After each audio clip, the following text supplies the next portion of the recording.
Welcome! In front of me I have GARMIN Instinct 2 and I'm gonna show you how to enable and how to disable the Do Not Disturb mode on this watch.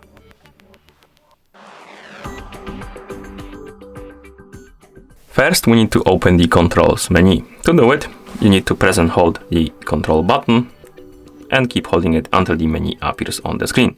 And after the controls menu opens, you can use the up and down buttons to scroll through this menu. Now scroll through the menu, select the Do Not Disturb mode option, the icon, and once you select it, it may say Do Not Disturb and you have status. As you can see on mine it's off, but it could be on for you. But if it's off and you want to enable the Do Not Disturb mode, select the icon and then press the GPS to enable it. And once you're done, you can press the back button. And now the Do Not Disturb mode is enabled. If you want to disable it, press and hold the control button to open the controls menu, select the Do Not Disturb mode icon, and once you select it, press the GPS button to turn it off. And as you can see, the status changed to off. And then we can press the back button to go back to watch face.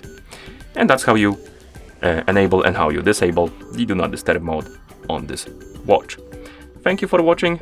If you found this video helpful, please consider subscribing to our channel and leaving the like on the video.